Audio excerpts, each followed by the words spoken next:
부동산학계론 세부 목차 분석이란 거, 이거 프린트물 좀 볼게요.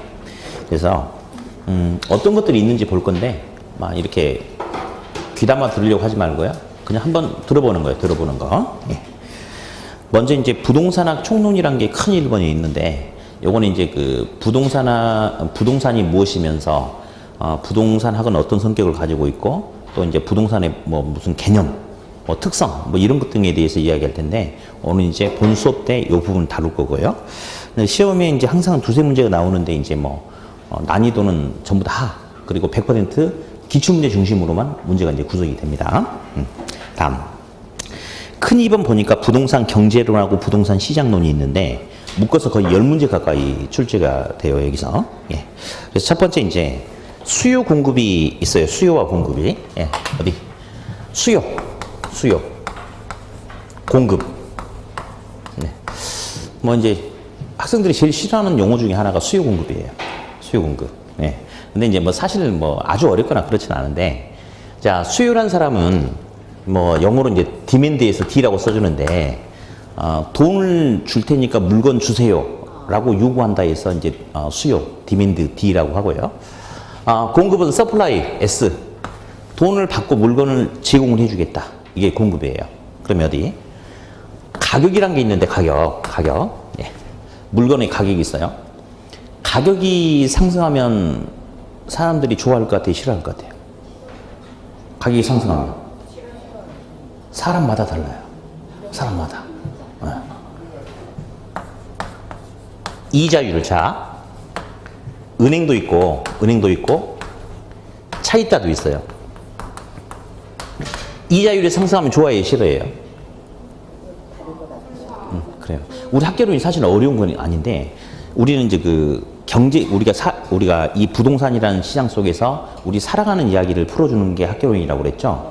그렇기 때문에 경제적인 관점에서 봤을 때 어느 하나를 가지고 누구 입장에서 바라보냐에 따라서 다른 답이 나오거든요. 그런 부분을 잘 이렇게 문제풀이하면서 잡아내는 게 나중에 이제 관건이 되는데, 어디 이거 먼저 하면, 이자율이 상승하면 차입자는 좋아하겠어, 싫어하겠어? 싫어하죠. 더 많은 이자를 뺏기는 거니까. 그죠? 근데 은행은 좋아하겠어, 싫어하겠어? 더 많은 이자를 받아 챙기니까 좋아하겠죠? 그죠? 다음. 이제 비례 반비례란 말이 아까 계속 나온다고 그랬죠? 가격이 상승하면 소비자는 물건을 사는 데 있어서 더 많은 돈을 뺏기잖아요. 좋아해, 싫어해? 싫어하지. 근데 가격이 상승하면 수요량은 감소한대요. 반면에 공급자는 돈을 받아 챙기는 거죠. 그럼 가격이 상승하면 공급자는 좋아해, 싫어해? 그럼 공급량은 증가한대요. 그럼 어디? 수요량과 가격은 서로 반대로 갔네? 그래서 가격과 수요량은 비례, 반비례? 반비례다라고 이렇게 이야기를 하고요. 다음, 가격과 공급량은 같은 방향으로 가네? 그러면 가격과 공급량은 비례, 반비례? 비례. 네, 비례. 이제 이런 걸 가지고 다루는 게 이제 수요 공급이다라고 이야기하고요. 다음 이제 두 번째 보니까 인플레이션 나오죠, 인플레이션. 아마 이제 그 인플레이션이란 용어는 다 들어봤을 것 같은데, 이 인플레이션이 우리 시험에 너무너무 중요한데, 시험에 뭐 별표 치면 집에서 보실 거예요. 수업하다 보면 그놈의 별표는 열심히 쳐. 그런 거 집에서 안 봐. 자, 어쨌든 시험에 인플레이션에 관한 설명으로 틀린 것은 이런 식으로 문제가 안 나오는데, 인플레이션이 물가 상승이잖아요. 그러면 부동산 개발 과정, 개발하는 도중에 인건비라든지 뭐 자재 비용이 오르는 인플레이션이 발생할 수도 있고, 투자 과정에서도, 뭐 과정에서도. 그래서 우리 인플레이션은 우리 부동산 활동 곳곳에서 이제 관련이 있어요. 그래서 이번 시험 같은 경우는 거의 5문제 정도에서 인플레이션의 개념들이 다 들어가 있는 뭐 그런 식으로 나옵니다. 그래서 개념 정리 좀 잠깐 해볼까요? 예, 어디 써볼게요. 인플레이션. 자, 흔히 이제 인플레이션은 물건 가격이 상승하고 물가가 상승함에 따라서 돈, 화폐 가치가 하락한다라고 통상 그렇게 이야기를 하는데, 우리 한번 봅시다. 1,500원이라는 돈이 있다고 가정할게요. 1,500원이라는 돈. 이 1,500원이라는 돈의 가치를 알아보려면 1,500원이라는 돈 가지고 물건을 사보면 이 돈의 가치를 알아볼 수가 있는데, 이렇게 마트 가서 막대 아이스크림 있어요. 우리 흔히 말하는 하드. 이게 이제 500원이에요, 500원. 그러면 1,500원이라는 돈 가지고는 500원짜리 아이스크림 몇 개를 살 수 있죠? 3개 살 수 있죠, 3개. 3개. 예. 요걸 갖다가 화폐의 구매력, 화폐 가치라고 이렇게 이야기합니다. 그러니까 1,500원이라는 돈을 가지고 구매할 수 있는 힘은 500원짜리 아이스크림을 3개를 살 수 있다. 이렇게 이야기를 하는 거거든요. 근데 인플레이션이 발생하면 500원짜리가 750원으로 가격이 상승할 수 있을까요? 그럴 수 있겠죠. 그렇죠. 그럼 물건 가격이 올랐죠? 그러면 종전에는 1,500원이라는 돈 가지고 아이스크림을 3개를 샀지만 지금 몇 개밖에 못 사요. 2개밖에 못 사죠. 예, 2개밖에 못 산다. 그러면 하나가 날아가 버린 거죠? 그렇죠. 이게 바로 인플레이션이다. 물가가 오름에 따라서 돈의 가치가 하락하는 그런 현상을 인플레이션이다라고 그렇게 이야기를 해요. 다음. 그 밑에 이제 또 3번 보니까 부동산 경기라는 게 있죠. 경기. 자, 경기가 안 좋기도 하고 좋기도 하고 안 좋기도 하고 좋기도 하고 이제 이런 모습이 나타나는데 이제 시장에는 수요 공급이 있어요. 수요 공급이. 그래서 수요 공급에 의한 거래가 원활하게 나타나면 경기가 좋다. 수요 공급에 의한 거래가 원활하지 않으면 경기가 안 좋다라고 그렇게 이야기를 해요. 그래서 이런 이제 경기가 좋고 안 좋음에 따라서 어떤 모습이 나타나는지 물어보는 뭐 그런 것들이 경기 변동인데 아주 수월한데 일단 시험에는 매번 한두 문제씩 꼭 출제가 되는 그런 부분이 있어요. 네. 아, 그리고 혹시 우리 시험은 절대평가인가요? 상대평가인가요? 절대평가죠. 절대평가라는 것은 뭐 상대방이 잘하든 못하든 나만 60점 맞으면 합격이다 이건데 혹시 주택관리사 시험 아세요? 주택관리사라고 들어보셨죠? 그게 이제 우리처럼 절대평가했다가 상대평가로 바뀌었어요. 그래서 이제 3년 후부터는 상대평가로 딱 이제 결정이 됐는데 우리 중개사 시험도 이제 나중에 바뀔 가능성이 커요. 나중에. 근데 이제 여러분들은 그러니까 그 전에 따야 돼. 근데 있잖아요. 내년 28회 시험이 따기 좋은 찬스예요, 찬스. 근데 열심히 안 해가지고 시험이 떨어진다? 근데 만약 29회 시험 때 어렵게 내버린다? 그러면 노력을 열심히 했는데 어렵게 내면 떨어질 가능성이 커. 그래서 내년에 대충 해서 떨어지고 내후년에 열심히 했는데 시험이 어려워서 떨어지고 그 다음에는 열심히 해보려고 그랬더니 상대평가로 바뀌고 그러면 아웃이 아웃. 그러니까 주어진 그러니까 올해가 아주 좋은 기회라고 그랬죠. 그러니까 제가 축하드린다고 그랬잖아. 열심히 해가지고 전부 다 이번 시험에 다 합격하도록 그렇게 하세요. 예. 자, 다음 큰 3번에 보니까 부동산 시장론, 이제 뭐 시장, 뭐 완전 경쟁 시장도 있고 뭐 불안전한 부동산 시장도 있다 그러는데 뭐 이런 건 크게 중요하지 않고요. 이제 시장 분석에서 잠깐 보니까 그 양가로 1번에 주택 시장의 특징 보니까 고가성이란 말이 있습니까? 예. 지금 어딘지 잘 모르는구나. 몰라도 괜찮아요. 예, 괜찮은데 지금 뭐 어떻게 하고 있냐면 이제 그래요. 또 오늘 좀 뭐 이렇게 돼 있는데 여기 보면 큰 1번, 큰 2번 하고 또 1번, 2번 이런 식으로 나와 있잖아요. 그래서 지금 어디 하고 있냐면요. 아니 나는 원래 저기 이제 본 수업 이렇게 시작했는데 그래도 이제 오해를 하시면 안 되니까 그렇게 이렇게 친절하거나 그렇진 않아요. 제가 이제 막 수업 시간에 똑바로 안 하면 막 뭐라고 하기도 하고 그러는데 아까 부원장님하고 실장님이 상담할 때 우리 학계론 선생님이 되게 자상하고 친절하다고 뭐 재미는 떠나서 일단은 그런데 그러진 않아요. 예, 그래서 그렇게 이야기를 했다니까 오늘 첫 수업이라서 어쨌든 뭐 자상하고 친절하게 하려고 노력을 하는데 좀 지나면 또 그렇진 않으니까 너무 오해는 하지 마세요. 예? 자, 볼게요. 그래서 이제 이 3번에 그 2번 시장 분석 있죠. 그 시장 분석에 양가로 1번 지금 여기 하고 있다 이거예요, 여기. 예. 자, 이제 거기 보니까 이제 우리가 다음 주 수업 들어가면 수요 공급을 할 텐데 분필을 일반재화라고 그래요. 분필이라든지 종이컵 이런 게 일반재화. 예. 그런데 이제 부동산은 주택, 토지 이런 게 부동산인데 부동산과 일반재화의 관계에서 가장 큰 특징은 부동산은 일반재화에 비해서 싸다, 비싸다. 비싸다. 그게 이제 고가성이에요. 우리 시험에 단 한 번도 생략되지 않고 시험에 출제가 되고 있는 내용, 용어가 한 문제가 나온 적이 없어요. 몇 문제에서 이자율과 관련된 게 나오는데 항상 나오거든요. 그 이유가 있어요. 어디? 주택은 5억짜리예요. 껌은 500원이에요. 얘가 더 비싸죠? 그렇죠? 어디? 질문할게요. 이자율이 인상되면 500원짜리 껌에 대한 수요는 종전보다 증가하겠어요? 감소하겠어요? 빨리 대답이 얼른 두섭 진행하게. 그렇죠?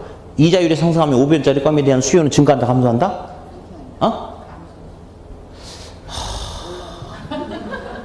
집안 형편이 상당히 어려운가 봐요. 아니 500원짜리 껌 사는데도 대출 받고 사는 거야? 아니요. 상태도 안 좋고 돈도 없고 내세울 게 별로 없네. 영향 안 받죠? 안 받죠? 근데 부동산은 고가예요? 비싸죠? 부동산은 고가니까 부동산을 개발하든 투자하든 매입하든 뭘 하든 많은 돈이 들어가. 그러니까 100% 내 돈만 가지고 하기 힘들죠. 그러니까 당연히 다른 사람이 돈을 끌어다 씁니까? 그렇죠. 그러니까 우리 시험에 항상 이게 출제가 되는 겁니다. 그래서 부동산의 가장 큰 특징은 뭐다? 비싸다. 예. 다음 양가로 2번을 보니까 주거분리 여가적용이라는 게 있는데 일단 주거분리는 아까 잠깐 이제 언급을 했는데요. 어느 지역이든지 보면요. 고가주택하고 저가주택하고 한 동네에 섞여 있진 않아요. 고가주택은 고가주택끼리, 저가주택은 저가주택끼리 서로 주거지가 갈려있죠. 그걸 갖다가 주거분리다라고 그렇게 이야기를 해요. 주거분리. 네. 다음 효율적 시장이라는 건 됐고 3번, 큰 3번. 부동산 입지 및 지대 이론이 있는데 이제 뭐 공업 입지 이런 거는 뭐냐면요. 공장 입지하는 데 있어서 어디에 입지하는 게 좋느냐 뭐 이런 걸 따져보는 건데 시험은 거의 답이 정해져 있어요. 별로 의미가 없고. 예. 다음 상업 입지 같은 경우는 뭐 좋은 상권이 되려면 인구도 많아야 되고 어쩌고 저쩌고 뭐 이런 것들을 가지고 이제 따지는 게 상권 이론인데 여기서는 계산 문제가 나와요. 눈빛이 왜 그런가? 우리 학계로는 우리 부동산 시장 속에서 어떤 경제 현상을 다루는 과목이기 때문에 계산 문제가 많이 나와요. 40문제 중에 앞전 시험은 11개가 나왔어요. 근데 내가 여러분들한테 이번에 축하드린다고 했잖아. 11개 나왔으면 이번에 7개만 나와, 이제. 예. 그러니까 여러분들은 복 받았다니까.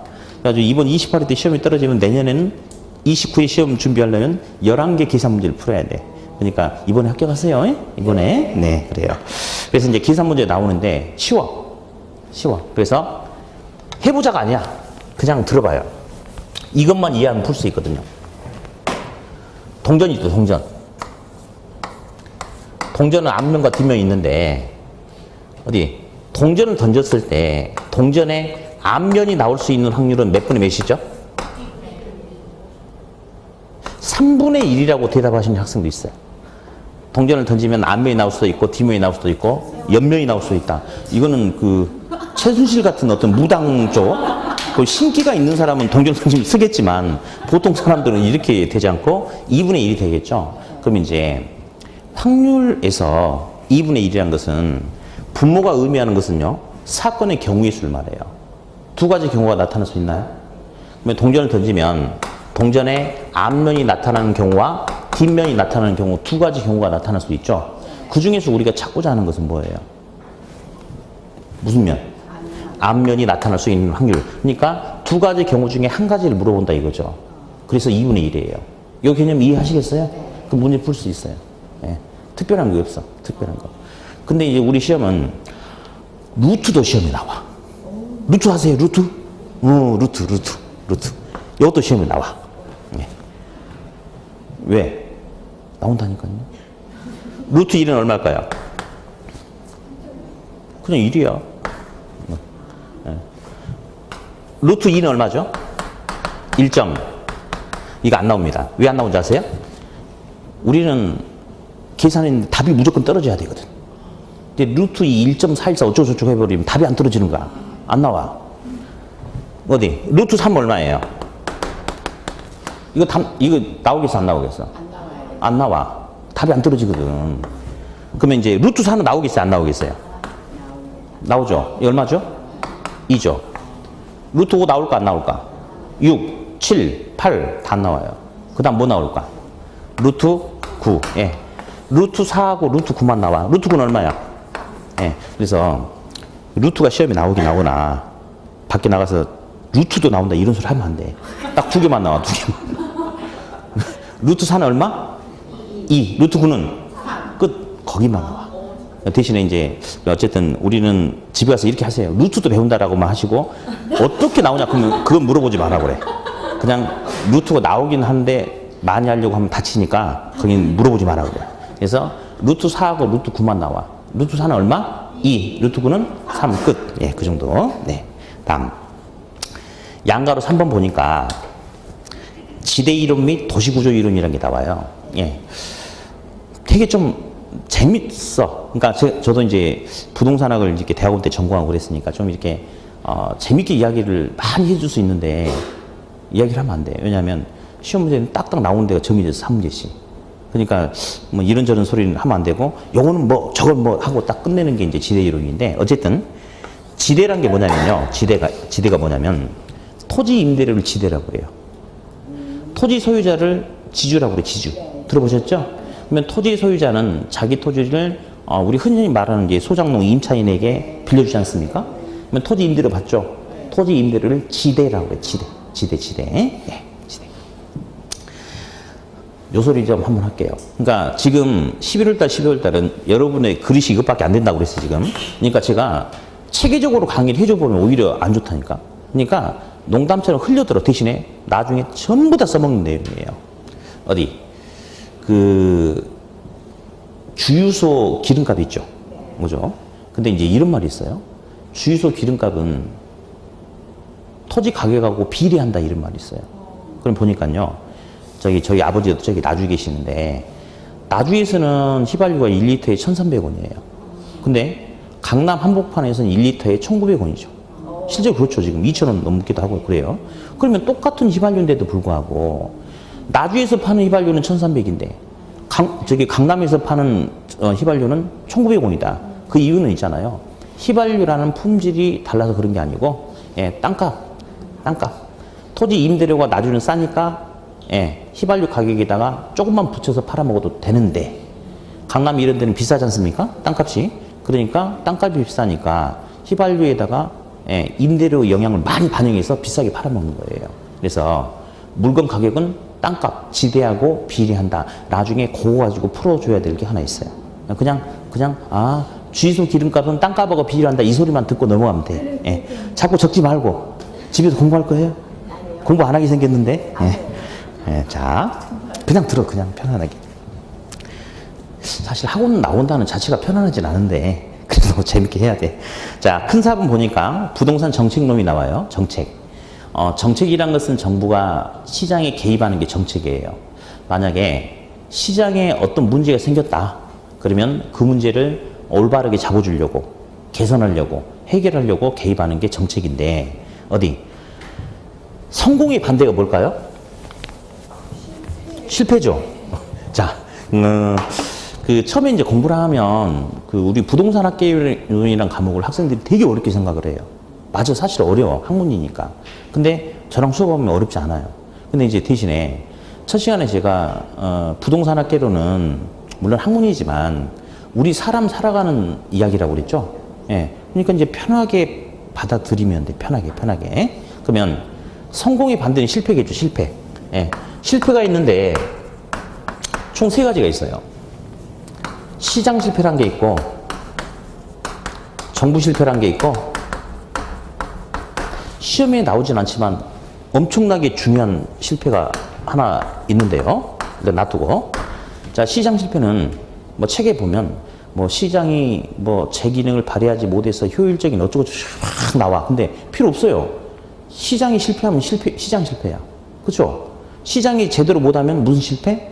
시장 실패. 다음, 정부 실패라는 것은 정부가 개입해서 뭔가 잘해보려고 했는데 정부의 개입이 오히려 부작용을 낳을 수도 있겠습니까? 네. 정부가 실패하면 정부 실패야. 쉬워. 시장이 실패하면 무슨 실패? 시장 실패. 정부가 실패하면 정부 실패. 말귀를 못 알아들으면 시험 실패. 이렇게.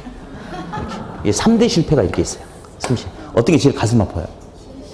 그렇죠. 이게 제일 가슴 아프죠. 제발 이런 일은 없도록. 예. 다음.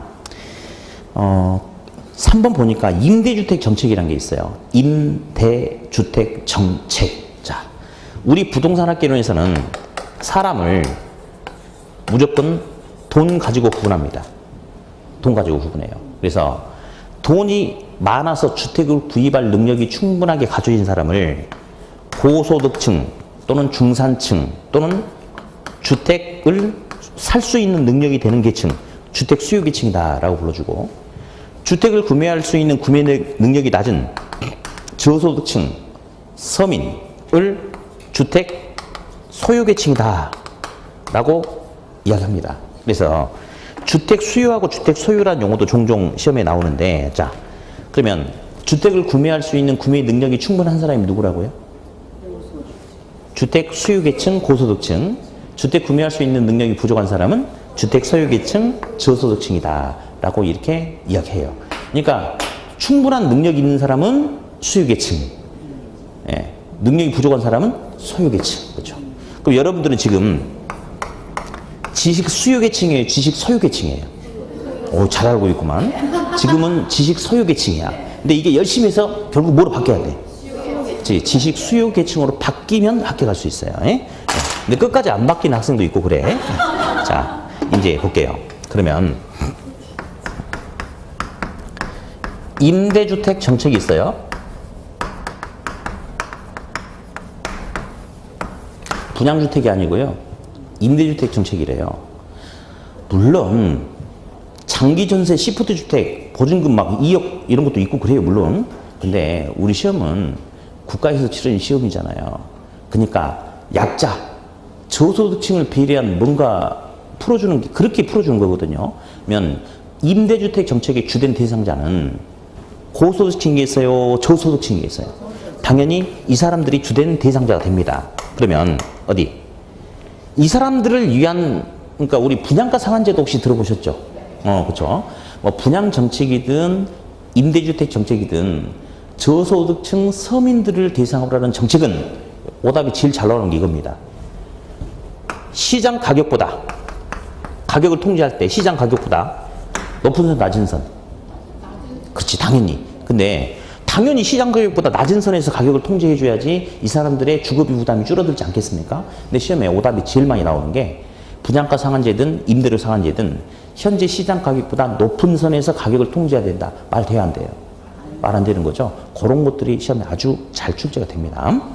다음. 부동산 조세. 세금. 세금인데, 이제 여러 가지 중에 이제 나중에 이제 그 부동산 세법이라는 것도 배울 거예요. 그러면 이제 세법 시간에 이제 이렇게 이야기할 거예요. 일반 주택에 비해서 뭐 이제 별골 5선주 해가지고 별장이라든지 골프장이라든지 뭐 선박 이런 것 같은 경우는 보통 능력 안 되는 사람은 가질 수 없는 물건이잖아요. 그러면 그런 고가주택이라든지 그런 비싼 물건을 보유하는 사람은 예를 들어서 재산세율이 1%로 가정을 했을 때 그 사람들은 세율을 더 높여야 되겠어요? 낮춰야 되겠어요? 높여야 되겠죠? 이제 그런 것들 다루는 과목이 부동산 조세다라고 그렇게 이야기를 합니다. 그러면 이것도 이제 중요한 거 하나 이야기할 텐데 역시 여러분들은 그냥 듣고 같이 웃고 넘어가면 끝나는 거예요, 지금. 예. 이제 탄력적이란 말이 나와요. 이제 탄력적이란 게 있는데 그냥 들어요. 수요 탄력성이란 게 있어요. 수요의 탄력성. 그러면 수요는 사람은 돈 주고 물건을 선택하는 사람인데 선택할 수 있는 대체제가 다양하고 많으면 수요가 탄력적이라고 불러주고 선택할 수 있는 대체제가 제한되면 수요가 비탄력적이다라고 그렇게 이야기를 해요. 그러면 어디? 주머니에 6천 원이 있는 사람이 있어요. 예. 주머니에 60만 원이 있는 사람이 있어요. 그럼 상대적으로 누가 고소득층이에요? 60만 원 가진 사람이 고소득층이죠? 그죠? 근데 식당 가보면 메뉴판 있잖아요. 메뉴판이. 첫 장 보니까 된장찌개 5천 원, 김치찌개 6천 원, 뭐 소머리 국밥 8천 원, 갈비탕 10,000원 해가지고 뒷장으로 넘기면 넘길수록 비싸지는 거죠. 그죠? 어디? 6천 원 가지고 있는 사람은 메뉴판을 보고 뒷장 넘기면 돼, 안 돼? 절대 안 되지. 왜냐면 이 두 개, 세 개밖에 고를 수가 없거든. 그죠? 탄력적, 비탄력적? 비탄력적이에요. 근데 60만 원 가지고 있는 사람은 식당 가서 메뉴판 처음부터 끝까지 다 봐도 됩니까? 다 선택할 수 있잖아요. 그지? 그래서 고소득층하고 저소득층하고 누가 더 탄력적? 고소득층이 더 탄력적이죠? 그렇죠? 그러면 그냥 한번 들어보게요. 제가 이제 10층짜리 임대용 건물을 가지고 있어요. 근데 반지하 1층에 갑돌이가 살고 있는데 보증금 300에 월 12만 원씩 내고 살고 있어요. 근데 10층 한 개층을 몽땅 을돌이가 세일 들어서 살고 있는데 보증금 3억에 월 700만 원씩 월세를 내고 살고 있는 거예요. 그러면 임대인이 봤을 때는 갑돌이하고 을돌이하고 누가 임차인이죠? 응? 누가 임차인이야? 둘 다 임차인이죠? 그렇죠? 근데 어디 잠깐만. 갑돌이는 보증금 300에 월 12만 원 반지하에 산대요. 그러면 아마 방도 좁을 테고 공기도 좀 탁할 테고 곰팡이 냄새나고 그럴 것 같아.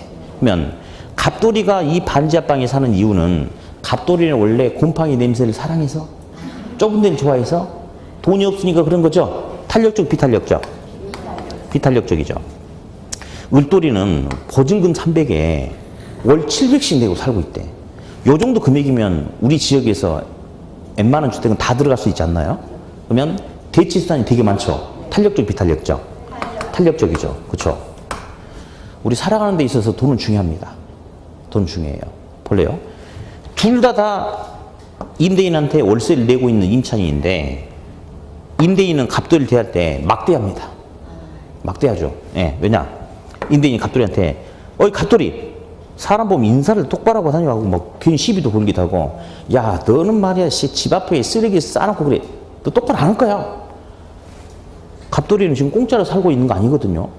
월세 내고 살고 있는데도 불구하고 얘가 막 막대한다니까. 막대. 왜냐 임대인이 봤을 때 이 갑돌이는 이 돈 빼가지고 나갈 만한 데가 많아.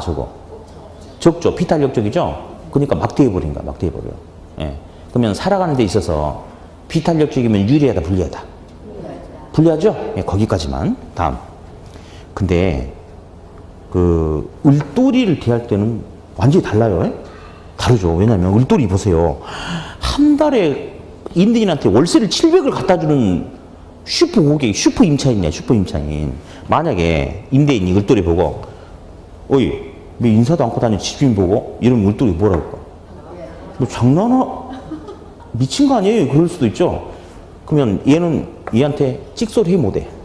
못하죠? 그러면 탄력적인 놈은 유리하다, 불리하다? 유리하다. 거기까지만. 자, 돈이 적은 비탄력적인 사람은 살아가는 데 있어서 유리하다, 불리하다? 불리하다. 돈이 많은 탄력적인 사람은 살아가는 데 있어서 유리하다. 우리 시험에 두 군데서 써먹을 거예요. 나중에.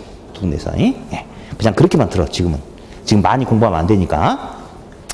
다음 큰 5번 부동산 투자 이론 보는데 투자라는 것은 부동산 시장에 자본을 던져버리겠대.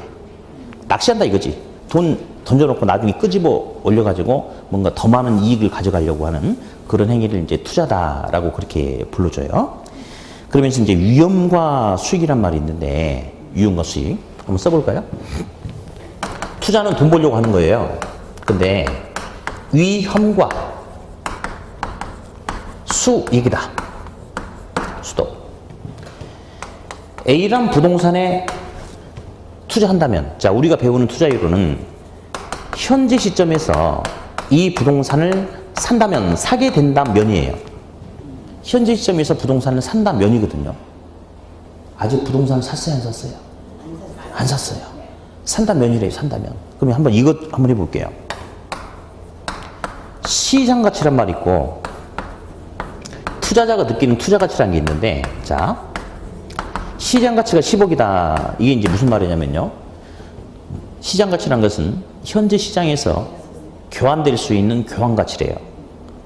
사든지 팔든지 10억에 사고 팔 수 있는 값이래요. 근데 투자 가치가 7억이래. 투자 가치란 것은 투자자가 느끼는 가치예요. 자, 그럼 어디? 지금 시장 가치가 투자 가치보다 더 크죠? 그럼 투자자가 투자를 하겠어요, 안 하겠어요? 투자 안 합니다. 왜냐면요. 만약에 부동산을 사가지고 소유권이 나한테 있는 내 부동산이라면 시장 가치가 큰 게 좋아요. 맞죠? 내 돈이니까. 근데 우리가 배우는 투자 이론은 부동산을 샀다, 안 샀다? 아직 안 샀다. 안 샀다. 산다 면이에요. 산다면. 그러면 이 시장 가치가 투자자에게 주어지는 의미는 뭐냐면 부동산 살 때 들어가는 돈이야. 우리 부동산 살 때 싸게 사는 게 좋아요? 비싸게 사는 게 좋아요? 싸게 사는 게 좋죠? 이거 지금 싼 거예요? 비싼 거예요? 투자자가 봤을 때. 비싸죠. 자기가 느끼는 가치는 7억밖에 안 되는데 살려면 무려 10억이나 들어가. 비싸. 투자해 안 해? 안 하죠. 이런 개념이에요. 그래서 현재 샀다 안 샀다? 아직 안 샀다. 산다면 하고 접근하는 게 바로 이제 투자 이론이다. 그러면 만약에 투자자가 A란 부동산에 투자한다면 앞으로 미래에 10%만큼의 수익률이 예상된다. 이게 바로 예상 수익이에요. 근데 미래는 불확실하기 때문에 10%의 수익률이 예상된다고 해서 예상했던 수익이 실제로 그대로 나타나느냐? 무조건 그건 아니죠. 예상보다 수익률이 2%가 더 나올 수도 있고 2%가 덜 나올 수도 있겠죠. 예, 여기 위험이에요. 위험. 그래서 이제 위험이라 하면 무조건 예상보다 덜 나와야지 위험이 아니에요. 여기서 10보다 2가 덜 나오는 것은 재수 없는 위험이고 10보다 2가 더 많이 나오는 것은 기분 좋은 위험이에요. 그래서 위험은 예상했던 거에서 빗나갈 변동 가능성 전체를 위험이다라고 그렇게 이야기를 해요. 근데 하나 좀 이렇게 체크해보고 싶은 게 있는데 투자는 돈 벌려고 하는 거 아닌가요? 요거. 그러면 아니 용어가 수익과 위험이라고 나오면 좋을 텐데 항상 시험에는 용어가 위험과 수익과 관계다 이렇게 나와. 그래서 이제 왜 그런지 한번 살펴봤더니 사람마다 달라요. 그래서 위험에 대한 투자자의 태도를 상대적으로 한번 체크를 해보니까 이런 말이 있네요.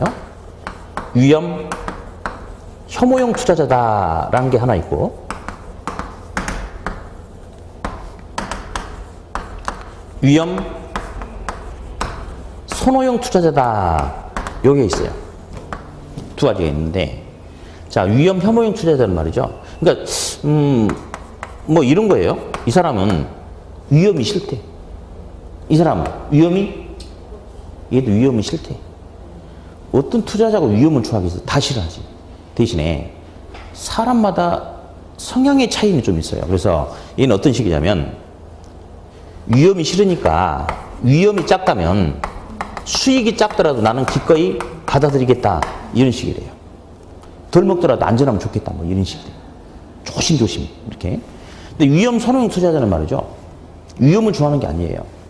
높은 수익을 얻을 수 있는 상태라면 위험 부담도 어차피 인생은 한 방이니까 하겠다라고 하는 게 바로 위험 선호형입니다. 여러분도 이 안에서 보면 위험 선호형과 위험 혐오형이 갈릴 거예요, 분명히. 근데 위험 혐오형과 선호형을 그러니까 자기가 어디에 속하는지 알아보려면 좋은 방법이 있죠. 고수업 쳐보면 돼, 고수업. 그래서 이제 세 사람이 이렇게 고수업을 치는 거예요, 이렇게. 이렇게 치는데 갑돌이가 이제 기본 3점이 났어요. 다 알면서 왜 또 모르는 척 하냐. 다 알죠? 네. 그럼 앞으로 이제 우리 부동산 투자 이론 같은 경우는 고수업을 칠 줄 알아야지. 제가 고수업 사례를 든단 말이에요. 그렇기 때문에 고수업 칠 줄 모르는 분들은 먼저 고수업 배워가지고 와. 그래야지 수업 하는 데 좋아요. 몰라요? 돈만 갖고 와. 내가 개인 돈만 갖고 와. 어디 고수업 못 치는 분도 흔들어. 저기요 또. 그래? 알았어. 그러면 1인당 다음 주에 50만 원씩 갖고 와. 내가 딱 2시간이면 해결해 줄게. 50만 원씩. 하나, 둘, 셋, 넷, 다섯 명. 200만 원 버는 거야, 다음 주에 나? 좋은데? 자, 기본 3점이 났어요. 그러면 고를 하든지, 달리든지 아니면 수업을 하든지 얘가 결정을 해야지 다른 사람들이 따라갈 거 아니겠어요? 근데 기본 3점이 난 다음에, 그 다음에 갑돌이가, 막 바닥에 있는 패를 싹 보는 거야. 그거 제 거 보고 막 생각하는 거야. 그랬더니 옆에 있는 친구들이 짜증나가지고, 야, 뭐 할 거야? 구하든지 수도하든지 빨리 불러봐 했더니 갑돌이가 좀만 기다려달래. 벌써 시간이 3분이 지났어요. 그 다음에 갑돌이가 스톱. 그런 거야. 수업하려면 진즉 수업을 해야지. 한참 지난 다음에 수업을 한 거예요. 열받게. 그랬더니 알고 봤더니 갑돌이는 이 상태에서 끝나면 너무 아쉬운 거야. 더 먹고 싶은데 문제는 뭐냐면 여기서 요만큼 더 먹으려다가 고박을 쓰게 되면 그 위험 부담이 더 크게 다가오는 거지. 그러니까 망설이다가 에휴 그냥 적게 먹고 안전하게 가자라고 멈췄대요. 이런 스타일을 위험 혐오형 투자자다라고 그렇게 이야기를 해요. 다음. 이제 위험 선호형은 이런 스타일이야. 갑돌이가 기본 3점 나자마자 야 돌아 못 먹어도 고 열고 막 그런 거예요. 그럼 갑돌이가 정말 못 먹고 싶어서 고 할까요? 아니죠. 이 상태에서 수급을 하면 추가적인 위험은 없어요. 근데 이 상태에서 원고 투고를 하면 할수록 위험 부담이 커지죠. 대신에 수익도 커지는 거죠. 그러니까 그런 경우에는 더 많은 수익을 얻기 위해서는 더 많은 위험 부담을 할 수 있다. 그게 바로 위험 선호형. 첫 번째 아까 얘는 누구? 갑돌이 저기 막 고민하다가 수습한 애는 위험 혐오형. 못 먹어도 꼭 돌아 막 인생은 한 방이야 뭐 이런 애가 위험 선호형이다. 이렇게. 그래서 본인도 투자에 있어서 위험 혐오형인지 선호형인지 고스톱 쳐가지고 다음 주까지 알아보고 오시고 요 5분 우리 순진한 5분들은 다음 주에 50만 원씩 갖고 오면 확실하게 과외를 통해서 고스톱을 정확하게 알려줄게요. 다음 이런 것들 다루는 게 투자 이론이고 이제 부동산 금융이 있는데 금융이라는 것은 자금융통을 금융이라고 해요. 뭘 금융이라고 한다? 자금융통. 그래서 아까 이야기했듯이 부동산은 고가예요. 고가. 부동산은 비싸니까 투자할 경우, 개발할 경우, 뭐 할 경우 타인의 자금을 많이 갖다 쓰죠. 예, 그게 이제 부동산 금융과 관련된 내용이고 다음 부동산 개발 및 관리로는 이제 시험 문제가 좀 쉽게 나오는데 먼저 이제 1번에 부동산 이용 활동이 있어요. 거기 보니까 토지 이용의 집약도라고 보이세요? 그렇죠. 요거는 이제 어떤 거냐면 자, 그 아까 이제 뭐 좀 이따도 하겠지만 부증성이란 말이 아까 있다고 그랬어요.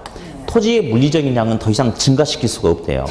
토지의 물리적인 양은 항상 그대로래요. 근데 어느 나라든 어느 지역이든 어느 국가든 도심의 중심부에 교육이라든지 상업시설이라든지 행정이라든지 도심 중심부의 핵심 기능이 다 몰려 있거든요. 그러니까 도심 중심부로 수요가 자꾸 집중이 되죠. 근데 문제는 토지의 물리적인 양은 증가시킬 수 있다 없다?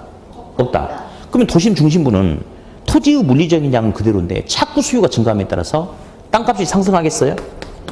집가 상승하죠. 그러면 비싼 도심지의 비싼 땅에다가 2층, 3층짜리 건물 듬성듬성 지으면 돼야 안 돼? 수지 타산이 안 맞잖아요.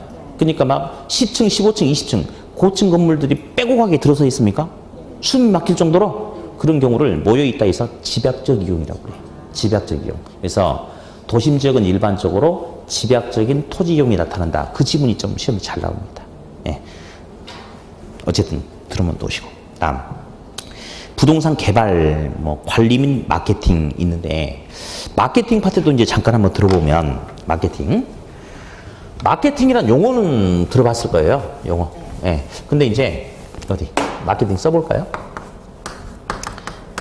마케팅과 관련된 내용들이 되게 많아요. 여러 가지가 있는데 어디 우리 가격 전략도 잠깐 보면요.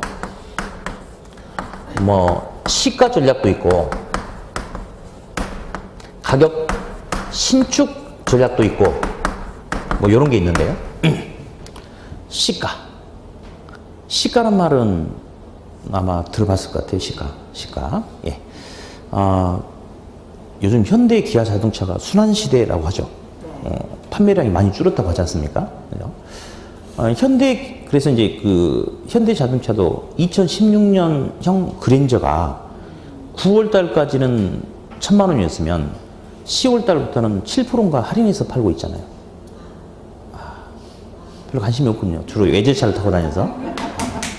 아주 좋은 거예요. 나는 돈 많은 사람들이 좋거든. 나는 소유계층은 싫고 이 수요계층들이 좋아. 네, 수요계층들이 좋아요. 지식도 수요계층, 돈도 수요계층. 근데 이제 볼게요. 그러면 실제로 그렇게 하고 있대요. 할인 행사하고 있는데 그러면 9월 달에 판매되고 있는 2016년형 그랜저하고 10월 달에 판매되고 있는 2016년형 그랜저는 서로 품질이 다르나요? 같죠. 근데 시장 상황에 따라서 가격을 달리하고 있습니까? 그게 바로 시가 정책이에요. 시가 전략 또는 시가 정책. 다음. 똑같은 2016년형 그랜저인데 옵션 이게 하나 들어가냐 안 들어가느냐 이런 차이에 따라서 가격이 다 달라집니까? 그게 바로 신축 정책이에요. 아파트도 현대 힐스테이트 아파트 똑같은 101동인데 101호하고 901호는 층수가 다르죠. 그러면 어떤 보안이라든지 뭐 또 통풍이라든지 뭐 이런 것들 이 차이가 있음에 따라서 가격이 달라지나요? 그렇죠? 그런 경우는 신축 정책이다. 그렇게 이야기를 하고요. 뭐 여러 가지 또 이제 이런 것도 있죠.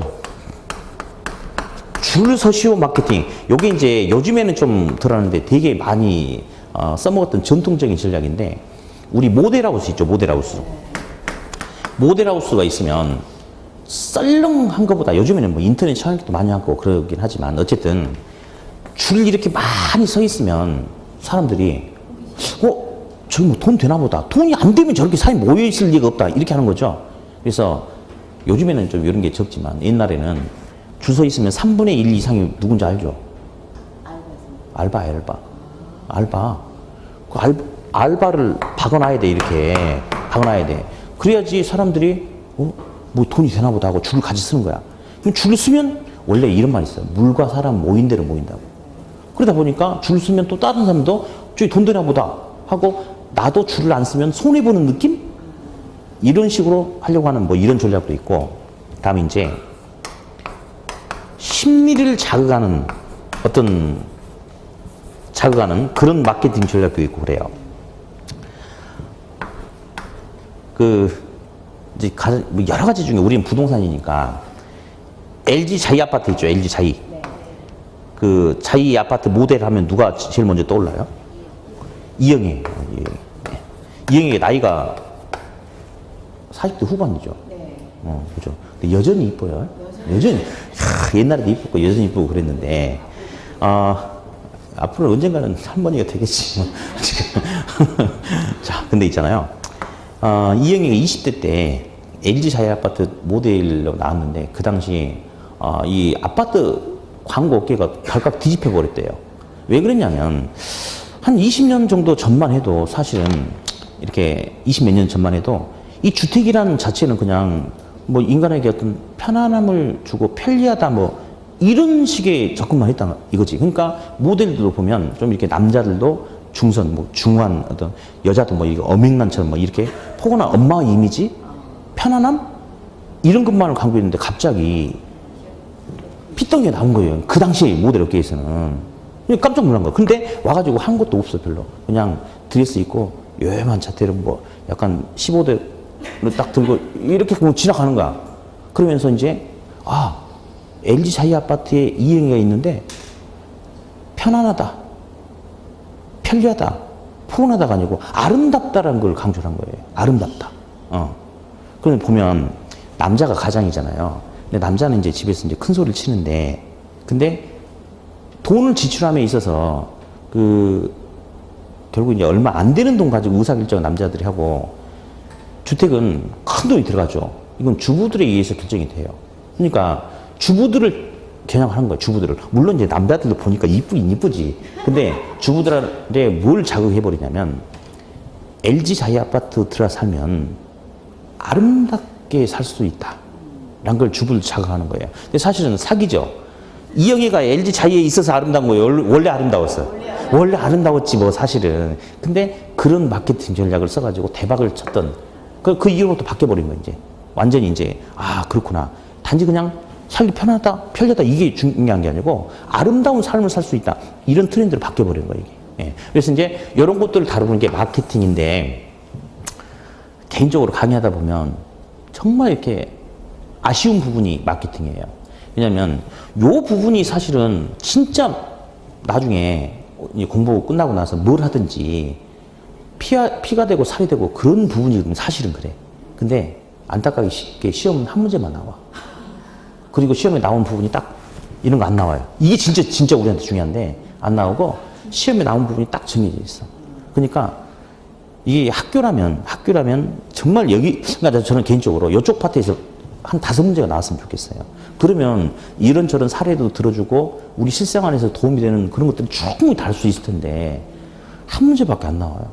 그리고 여기는 또 중요한 게 학원이야. 학원이기 때문에 아무리 제가 무슨 말 하고 싶어도 철저하게 시험에 많이 나오느냐 안 나오느냐, 시험에 나오는 부분과 안 나오는 부분 나눠서 강의를 해야 돼요. 그러니까 다시는 이런 소리 안 해요. 그러니까 1월달에 오신 분들은 시험에 떨어지면 모를까, 그렇지 않으면 다시는 이런 소리, 이영희 소리 들을 수가 없어요. 그래서 좀 개인적으로 좀 안타까운 부분이야. 좀 많이 나왔으면 되게 좋을 텐데 어쨌든 그렇습니다. 다음 8번, 큰 8번, 부동산 감정평가론이 나오는데, 부동산이 있어요. 이 부동산의 값이 얼마인지 알아보려고 하는 게 감정을 통해서 값을 알아보려고 한다 해서 감정평가다라고 그렇게 이야기를 해요. 감정평가. 그럼 감정평가는 부동산이란 물건의 가격이 얼마인지 알아보는 행위가 감정평가죠. 그러면 거기 1번의 양가로 3번 보니까 혹시 지역분석이라는 용어 보이세요? 네. 보이죠? 아직도 못 찾았나요? 못 찾아도 괜찮아요. 괜찮아요. 어차피 이제 요거는 있잖아요. 요거 지금 하고 있는 거 요거는 이제 앞으로 몇 분 후에는 영원히 사라질 자료야. 네. 볼 필요가 없는 자료예요. 그냥 한번 보는 거니까. 그럼 볼게요. 11평짜리 아파트하고 43평짜리 아파트하고 누가 훨씬 더 비쌀까요? 그렇죠. 43평이 강원도 저 꼴짝에 있는 43평 아파트는 2억 2천만 원인데 개포동 재건축 대상 아파트는 12억이네? 이런 경우 있어요, 없어요? 있어요. 있죠. 네. 그럼 11평하고 43평하고 누가 더 비싸요? 말하면 안 되지. 부동산은 위치 가치라고 이야기해요. 위치 가치라고. 똑같은 그 동네에서는 이런 일이 생길 수가 없어요. 똑같은 그 동네에서는 그 지역에서는 얘가 반드시 비싸야 돼. 근데 위치, 지역이 다르면 이런 현상이 나타날 수 있나요? 맞죠? 그러면 거기에 무슨 용어가 나와 있냐면 지역 분석이라는 용어가 나와 있어요.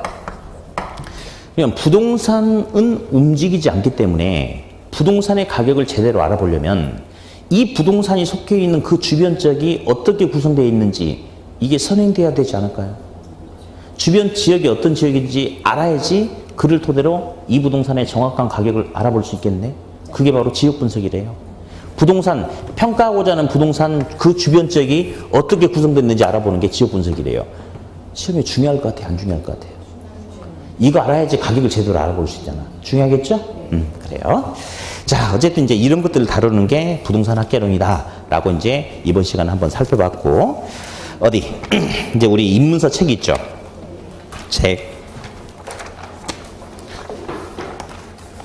4페이지 보니까 부동산학 총론이 나와요. 총론. 예. 잠깐 휴식했다가 살펴보도록 하죠. 네.